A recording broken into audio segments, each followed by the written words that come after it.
Olá! Desde a semana passada eu tenho recebido várias mensagens nas minhas redes sociais, direct messages, DMs, né, como a gente fala, perguntando sobre qual era a minha opinião sobre um vídeo que viralizou sobre teologia do domínio, e as explicações dadas por um professor, um historiador, e preciso dizer assim, algumas coisas me chamaram a atenção. Primeiro de tudo, eu acho muito interessante esse assunto vir à tona e ser discutido de forma como tem sido. Segundo, eu acho que é interessante trazer algumas premissas ah, dessa pesquisa. Eu tenho estudado esse tema desde 2016, ou seja, já se vão aí 8 anos, desde isso se tornar um tema mais constante, né, e de toda esse movimento beligerante que houve a partir dos movimentos evangélicos e sua associação com o bolsonarismo, né, primeiramente com o antipetismo como um fenômeno pós 2013, né, e toda a relação do impeachment da Dilma, mas eu prefiro olhar a teologia do domínio como um movimento mais anterior, mais longínquo, mais antigo, que remonta à própria origem do evangelicalismo. Então, não haveria a teologia do domínio sem a origem do evangelicalismo, que em seu fruto é filho do protestantismo. Se a gente observa que os primeiros escritos protestantes, né, que por sua vez também é filho de toda a colonização católica. Então, a teologia do domínio é, de certa maneira, um, um aspecto presente nas versões distintas dos cristianismos, no plural. Então, é quase como parte do DNA dos movimentos cristãos, sejam eles nas suas versões mais antigas, do que remonta aos catolicismos, catolicismo medieval, catolicismo antigo, catolicismo de colonização e catolicismo agora, né, mais político. Então, se a gente encara isso também com os protestantes, que também tiveram a sua fase política no início, e aí prefiro dizer, por exemplo, João Calvino pode ser considerado um dos pais da teologia do domínio. Sua influência política, a criação de um Estado protestante na Suíça, protestante pós-católica no século XVI, sua inserção ah, na composição de leis e sociedades, seu mandato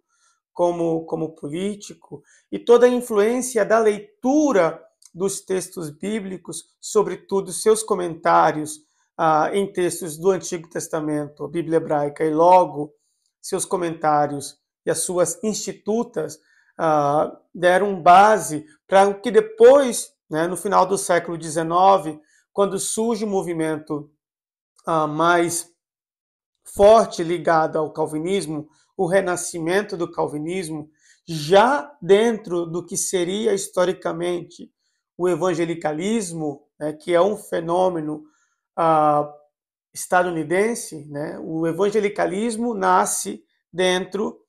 de circuitos calvinistas, no final do século XVIII, entre o século XVIII e XIX, onde está acontecendo várias mudanças em termos da ciência, a Revolução Industrial, a queda de vários impérios, o começo de estabelecimentos, o próprio estabelecimento dos Estados Unidos como uma nação cristã, né, mas que agora vai ter influência de protestantes barra evangélicos dentro da política, para lidar com questões sociais e teológicas que estavam fazendo parte, permeando aquela sociedade, como a questão da escravidão, a questão da guerra civil, a questão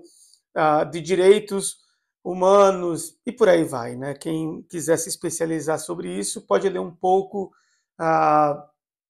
sobre a Guerra da Secessão, sobre o fundamento da história estadunidense e como isso vai repercutir na expansão do movimento missionário estadunidense, que é evangélico, né, desde o seu começo. Então, quando a gente fala de missões protestantes, a gente fala de Europa. Quando a gente fala de missões evangélicas,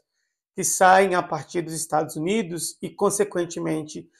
mais da região sul dos Estados Unidos, a gente está falando, então, de missões evangélicas, final do século XIX, segunda metade do século XIX e começo do século XX. Então, a gente tem aí também, nesse período, o surgimento do neocalvinismo, que é essa nova reinserção de calvinistas na política. E a gente vai ver aí Abraham Kuyper, que é um holandês, que muda para os Estados Unidos e leva consigo em sua bagagem uma nova percepção dos estudos de Calvino, um aprofundamento das suas leituras políticas sociais, e a partir daí existe todo um processo de formação do pensamento, do mito fundacional, do propósito de existência da nação dos Estados Unidos como uma nação evangélica, como a vanguarda de que seria uma nação evangélica regida aos princípios da Bíblia. Também no final do século XIX,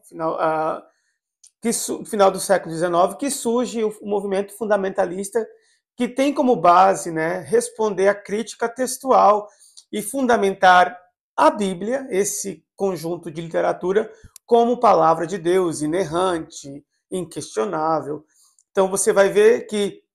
esses fundamentos se unem. Só que no começo do século XX surge uma pedra no sapato dos calvinistas ou neocalvinistas, que é um movimento a partir da periferia, que é o pentecostalismo. E esse movimento é mais livre no sentido de que é um movimento periférico, feito por mulheres, por negros, imigrantes, na Califórnia. Esse movimento um pouco que atrasou os planos dominionistas dos calvinistas. Não que eles ficassem quietos, eles continuaram agindo, em sua maioria, tratando de expandir o seu fundamentalismo religioso até o fim da Segunda Guerra, quando eles surgem com mais força política, mais estruturados. Nesse período, no período da Primeira Guerra Mundial, a gente vê uma expansão do pré-milenismo quase como gêmeo siamês do pentecostalismo. O fundamento teológico, escatológico dos pentecostais é a teologia pré-milenista, e essa teologia pré-milenista teve expansão especialmente pela Bíblia de Scofield, que se expandiu pelo mundo onde os missionários pentecostais chegaram. E a partir do pós-guerra, nos anos 60, os pentecostais ou carismáticos começam a se unir em pontos em que eles convergem com os calvinistas. Porque esses movimentos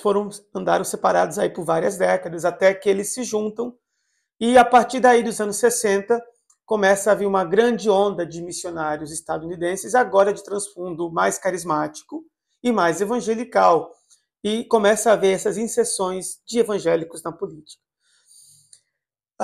Nos anos 70 surge a explosão do movimento neopentecostal, que é fruto do movimento pentecostal,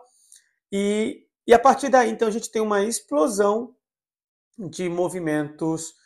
mais fundamentalistas que invadem as mídias, a televisão, as rádios, as revistas, os jornais, com um movimento de contracultura, e tudo que a gente vê a partir disso vai, de alguma maneira, refletir no que acontece hoje. Então, todo esse movimento que acontece nos dias de hoje, ele teve início há um século atrás, pelo menos. Então, teologia do domínio não é um assunto novo, não tem a ver apenas com uma leitura ou a troca de um herói por outro, um personagem bíblico por outro, mas é uma forma de inserção e pensamento de modo de leitura de textos bíblicos, da utilização da própria Bíblia como um instrumento de contenção, de sujeitação, de controle social e de influência e de manipulação das massas. E, sobretudo, ele se espalha em países pobres, onde chegam os missionários, onde eles estabelecem como uma espécie de agentes duplos,